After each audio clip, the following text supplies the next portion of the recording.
gukora ariko ugasanga mikoro limited. Katuvuge nka mikoro y'ubukungu, ugasanga aho muvana hari sonaro ntabwo abahereza ibihagije byatuma ibyo musabwa mubigeraho. Usanga bifite effect kuri umubare w'abakozi mukoresha kugira ngo mubashe kubigeraho. Uburyo mushobora kubahereza ubumenyi bwimbitse kuko ibintu birahinduka buri munsi. Nk'ubu turimo turadiringa n'ikintu cyitwa online media. Iba regulated gute mu gihe nk'iki ngiki? Kuko amategeko menshi dufite n'amahame menshi dufite yubatswe ashingiye kuri traditional media.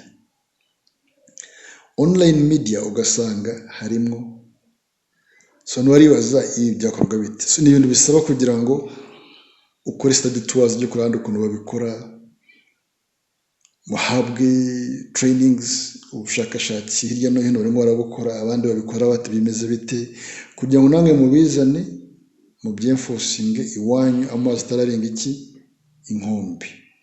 Ariko ugasanga kubera ubushobozi limited, kuretaininga staff bari competent, bashobora kudufasha limited. Ariko noneho izo effects nazo zikaza urumva na sector challenges zifite natwe ziratwafectinga. Niyo dufite itangazamakuru ritari financially strong and stable, biratugira impact. Amakosa araba menshi, kuyamanaginga, kuyahandolinga, kubingaginga, ugasanga na impact bikora. Ugasanga hari some internal challenges dufite ariko hari n'iziri external. Iziri external kenshi ugasanga nizo dushaka kuregulatinga uburyo ibyo tubasaba kubyubahiriza bibagora kubera some other factors, cyane cyane ziri economical, ziri financial. Ugasanga dufite iyo spiral y'ikibazo, iki kirateza iki kigateza iki, ariko twavuga tuti nta kundi ntore niga nyishaka ibisubizo. Niho umuntu ahita ajya akavuga ati byanze bikunze ngomba gushaka ibisubizo nubwo byose bihari kandi turabona ntacyo tubaye turakora. Ikindi navuga dukunda kugarukaho cyane ni ikijyanye na challenge. Muzacyumva kenshi bavuga legal status ya RMC, ku buryo tuzitira mu mikoranire n'abandi bantu bumva yuko itariho, abandi bakumva yuko iriho. Tugashaka kugira ngo turebe ukuntu twayisitirimulayinga umuhigo leta yihaye muri UPR ya 2019, twumva ariko birimo biraganirwaho kandi hari ibyo duteze tugomba gukora kugira ngo icyo nacyo gitungane. Hopefully numva atari ikibazo, ni ikintu abantu baganiraho kandi ari politiki y'igihugu iragishyigikiye, abayobozi batandukanye. Ni ibintu abantu bakeneye kuganira kugira ngo barebe umurongo babihereza, ariko nacyo ugenda ubona yuko gisa nkaho kitubangamira ukuntu. Ingaruka zo kuba nta legal status usibye uko idahari nuko itari strength, donc ntabwo abantu bumva kimwe. Turashaka kugira ngo urwo rujijo ruveho. Ariko irahari ngiye kugeza uyu munsi mbona yuko ari kuko idahari ntabwo twakabaye dukora. Sinaba mufite account muyaringa abakozi babarega mu nkiko mukitaba mugatsinda cyangwa se mugatsindwa, ubundi udafite ubuzima gatozi bavuga uturega umuntu udahose. Hari indicators zigaragaza yuko uhari, ariko noneho kugira ngo ubivane mu rujijo, kuko ni bitubuza cooperatinga, ni bitubuza gukomeza. Ariko ko tuvuge nk'iyo hano mugiye gukorana nabo mu biddinga mushakisha support financially, usanga kenshi batabyumva muri humati. Nibumva ukuntu itegeko ryagiyeho, itegeko rihereza ububasha abanyamwuga kwishyiraho urwego, abanyamwuga barushyiraho, ariko ibyo barushyizeho ugasanga ntabwo biri smart. Kugira ngo wenda tubashe kubyumva neza, wenda n'umuntu uzakurikira iki kiganiro turimo kugira nabyumve neza, ubundi kugira ngo bijyeho mu buryo butakabaye buteza urujijo byakabaye byaragenze gute? Icyuho cyaba gihari uyu munsi gishingiye kuki, cyavamo gute? Hari ibintu bibiri iyo mbitekereje. Hari itegeko rya reform y'itangazamakuru ryavugaga yuko leta yemeye yuko itangazamakuru ryigenzura. Ingingo ya 2 mu gika cya 20 kikavuga kiti abanyamakuru bazashyira urwego rw'abanyamakuru rwigenzura ubwo ni Media Body igamije gukorera mu nyungu rusange. Ni ukuvuga ngo rero icyo abangaba bari gukora abanyamakuru bari kuza bagasitatiwa rwa rwego kurusitatiwa donc bagashyiraho statiti yarwo bakayitora bamara kuyitora babandi babibasabye ari rya tegeko ryabibasabye ari igihugu cyabisabye kuko igihugu gikorera mu mategeko bakakibwira bati mwadusabye ngibe twabishyizeho twabikoze mu buryo bwemewe n'amategeko twabyemeje icyo tubisaba nuko mu republiya mu official gazette baza kubaza bati statute y'urwego ni iyi kwerekana ariko byaheze muri blueprint document imeze nk'ubushakashatsi niyo batuye n'ibyarangira urumva hari iyo approach yakuba gutyo indi approach nuko rya tegeko nanone bamaze gushyira rwa rwego basubirayo bakavuga bati icyo mwatuje twaragikoze turifuza yuko mwambendegera itegeko mukaturicognizinga mukavuga muti icyo mwadusabye noneho cyarakozwe dufashe ingingo wenda niya gatatu cyangwa se niya kane twavuze tuti uru rwego abanyamakuru bishyuye rwitwa kanaka rufite ubuzima gatozi rufite ubwenge mu gucunga umutungo warwo n'abakozi barwo ruhawe mandate n'iyi period ibisigaye bizagengwa na board bazajya bishyiriraho cyangwa se izajya ijyaho hari izo nzira ebyiri so iyashoboka yose igakorwa byaba ari byiza. Does it mean ko byabaye intege nke za ngira ngo mbere y'abaroreye urwego babanje kurwa na Fred Muvunyi yabanjijwe mu buryo bw'agateganyo na Robert Mugabe abo nibo bakabaye barahuje abanyamakuru bakabikora uko byagombaga kugenda ngo iyo stati iboneke ni byagombaga gukorwa na ARG ni byakabaye mbese ubu blame twavuga kuri kurinde nyenyeka yuko nta muntu n'umwe wa blaminga kuko buri muntu yagiye akora ibyo yashoboye gukora mu gihe cye gusa navuga yuko process itabaye complete process ntabwo yabaye complete wenda honziyemwo niko njye nayibonye with my little legal mind background ifite mbona yuko ariko bigomba kugenda ari nayo mpamvu bitekereza gutyo abandi bashobora kuba bafite ukundi babireba ariko uko mbibona kugira ngo process irangire kuko itegeko ryahaye mandate abanyamakuru kubera ko ARG stari hari ARG ari n'abanyamakuru irabahuza irarukiye ari nayo mpamvu n'uyu munsi wa none turimo turatekereza ukuntu twanahindura n'imikore n'imyumvire buriya regulatory body ikora through its board bya twaza tuvuga yuko umunyamakuru holding a press card on the trust yishingana afite abanyamakuru buriya na board iyo mwayitoye mukavuga muti mu banyamakuru muri board y'abantu barindwi kuko board niyo haye trust yo kugira ngo imanaging iyo mechanism itegeko ryasabye no kuvuga ngo board y'abantu barindwi uvuze uti abanyamakuru ni muduhereze bane private sector civil society n'abandi bakazakora board iyo board yagahawe mandate n'ububasha kuko mu muri trustinze kuvugura ibyivugurura byose bipfa kuba biri mu nyungu za ya mechanism biri mu nyungu z'icyo leta kuko buriya leta yaduhaye delegated powers mudukorera ibingibi kuko niyo myumvire twumva yuko twakora so iyo board iyo bayihaye delegated powers niyo igomba kubi streamlining nigeze kumva abantu banyataka ubwo navuga ngo ari musinyaka yifite general assembly none niko mbyumva kuko icyabayeho ARG icyo yakoze kwari kugira ngo irenga mechanism isparking off igitekerezo itegeko ryakoze ariko imaze gushyiraho board ya board ikaba ifite manda igashyiraho n'imikoranire yayo n'izindi nzego niyo yakabaye yongera ikavuga iti manda yacu igiye kurangira ikoresha secretariat mwongere muduhereze abantu bane n'abari baduhereze batatu baze basolving ya general interest nayo imitekerereze no kugerageza ku advancing muri bagenzi banjye kugira ngo bashyikire nibwo twagira an independent self regulatory body kuko igomba kuba even independent from those who created it kugira ngo ejo umuntu nakora amakosa atumva yuko agomba kurengerwa ngo kubera ko bakoze iki wa muturage waje kurega ikosa yakorewe ye kumva yuko abaregera n'ubu abarega n'ubundi nibaregera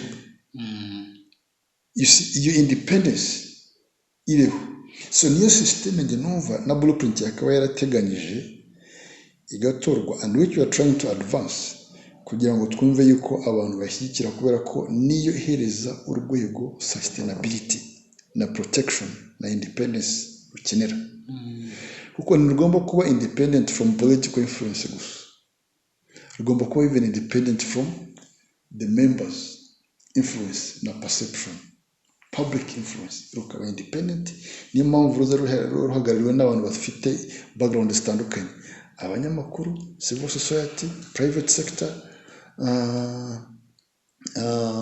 academia abantu bose bahuye bavuga bati abantu ni eminent citizens bazaca kuko ni nk'urukiko bazaduhagarara mu nyungu zacu mu buryo bwose bushoboka iyo myumvire abantu bashobora kuyubaka ikajya muri rubanda ikajya mu baduha izi nshingano ikajya mu banyamakuru bizafasha kubaka urwego rurambye kandi nibonye best practice nureba MCK nubo nta General Assembly igira icyo bakora nka Media Council of Kenya batanga offer abashaka kuza muri board civil zanyu turazishaka ibi niba bagashyiraho selection panel ikicara igatora bikemezwa abazaga South Africa representative baravuga ati Union of Journalists nitwereza umuntu mwebwe mutwereza umuntu team ni 13 urumva so izo best practices zigenda zitwereka yuko uko twabitekereje dukwiye kwameliora kuko twaribuhaga twabitekereje muri gihe byari birimo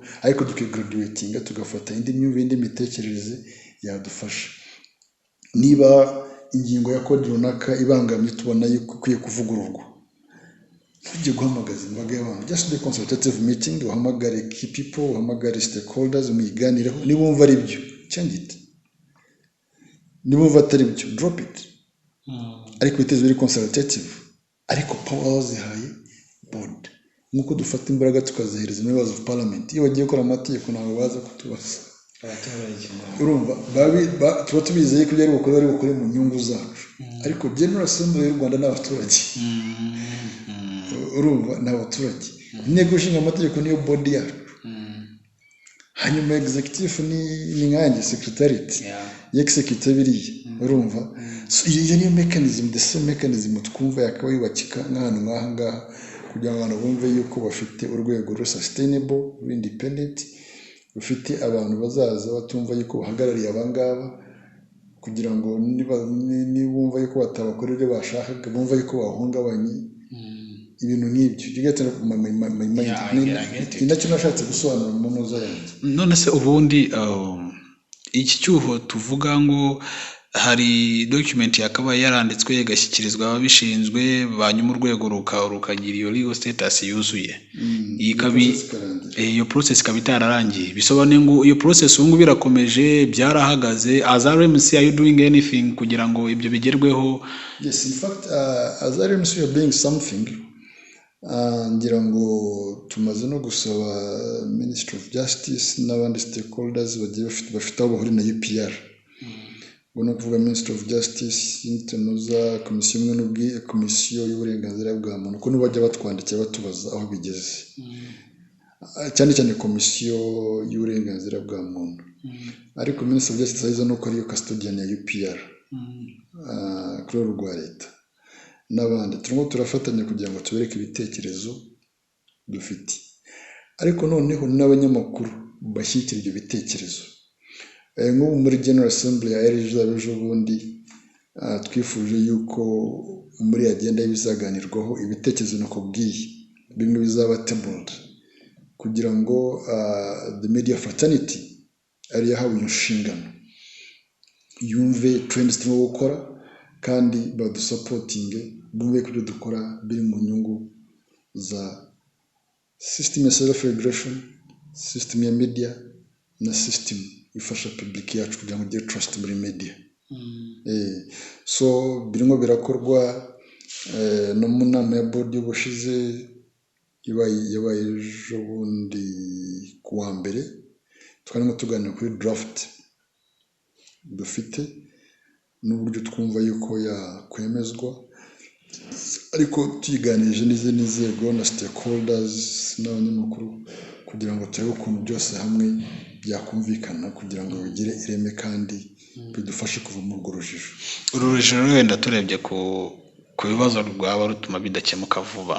Mu kanya bavugaga ko hari byinshi muba mukeneye gukora ariko nta mikoro akaba ikibazo, no kuba mushobora gusaba inkunga ariko bigasaba kunyura ahandi bitakabaye mwakabaye muzibona direct.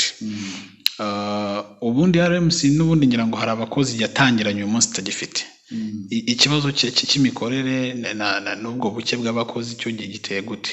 Like ni nka budget ubundi muba mukeneye kugira ngo ku mwaka twakabaye dufite aya, ariko kubera impamvu izi n'izi ntidushobora gukora ibi n'ibi, icyo wagisobanura gute? Birumvikana, urabona uko itangazamakuru rikura nako bidusaba natwe kugira ngo dukorane naryo, ariko ibyo ntibyakunze kubaho. Challenge twagihuye nayo ni abakozi badufashaga muri serivisi za monitoring. Buriya regulator wese ava akagira regulating monitoring. So niba utamonitorinze amakosa akorwa uzaregulating ute? Uzaza complaints gusa. Icyo gihe abadufashaga ntago bumvaga iyo nshingano, bituma ngira ngo ahari niyo support bumva wenda yuko amafaranga make bari bafite yuko itakomeza, ariko nkeka yuko ubu ngubu twakomeza kujya tubingeginga, bumva yuko ari ngombwa.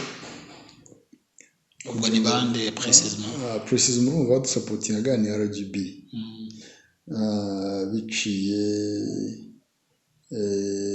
ubona uva mobilization bakora hirya no hino, bakadufasha UNDP hehe. So nabo amafaranga make bari bafite adahagije, urumva iyo bakase abafasha bakatiye nabo barimpozinga ati namwe ni mukati. So muri uko gukata rero kenshi ugasanga batugira inama batari ku serivisi, ngira ngo ni akabaye irimo. Where at some point ugaragaza yuko nyamara irakwiriye, nubwo budget ari ikibazo ariko irakwiriye, kuko as regulator biragoye kugira ngo regulating ikintu utameasuringa, ikintu utamonitoringa, ikintu utazi. Ubu ngubu rero bisa nkaho Imana idufashije, ntibikiri ikibazo. Birumvikana yuko iyo serivisi ikenewe ariko budget niyo itari yaboneka, ariko nibura icyo cyo kumvikana ko ari ngombwa cyo kimaze kumvikana. Ubigiye no gukomanga hirya no hino aho bikunze bikaba byakunda. Twagira Imana iyi process yakora twakikomangira ahandi, ari nka opportunity tugenda dutakaza kubera iyo gap, kandi wenda twakabaye bridginga izo challenges. Gusa biragenda bikemuka kandi bijya mu buryo, kandi hari n'ubushake bw'uko ibi byose byatungana. RMC yatangiranye abakozi bangahe? Uyu munsi ifite bangahe? Yahoranye abanyamategeko 2, ikagira DAF na accountant, ikagira administrative assistant, ikagira executive secretary, ikagira monitors 4. Abo si 9. None ugashyiraho n'abatari abakozi bahoraho ariko nabo dusora amafaranga. Tukagira board ari nayo iza kwicara mu ethics committee. So byose urumva yuko ni amafaranga. So ukumva yuko n'abangaba bari bahagije, ariko nibura hari icyo bari gukora. Kuko ndaguha nk'urugero, uzi ko nawe muri media high council dufite the same mandate ya regulation. Yego nubwo arimo na kapana media development, ariko ahanini byari regulation. Twari abakozi hafi 26. Urumva nka department ya regulation ubwo yari directorate, media development ya directorate ukwayo, urabyumva. So the same service, equally the same, kandi wenda noneho nakigirana n'ibinyamakuru byinshi byari bihari, ariko byarabaye na byinshi, ari ugasanga abakozi, so hakaba gusuruje, donc burden ikaba nini cyane, kuko byanze bikunze ugomba kuvura ibyo badahari bagomba gukora. Ugasanga ni ubikompare inzu tubona yuko harimo really some big gap ikwiye kuba burigidi cyane cyane kuri human resource. abakozi bambwiraga mu kanya mufite ahangaha nabo mugifite cyangwa nabo mwari mufite mbere bamwe nabo twari barabatakaza tugifite. ubu hamaze kuvamo nk'abangahe? ubu urumva niba ligo umwe yaravuyemo, dafa akavamo, hakavamo na monitazi bane, urumva havuyemo 6 mu 9. urumva 6 mu 9, ubwo simvuze abandi ba nyakabyizi dufite badufasha mu isuku cyane cyane. So urumva harimo mismatch, ariko hari icyizere yuko biza gutungana nubwo bisaba imbaraga.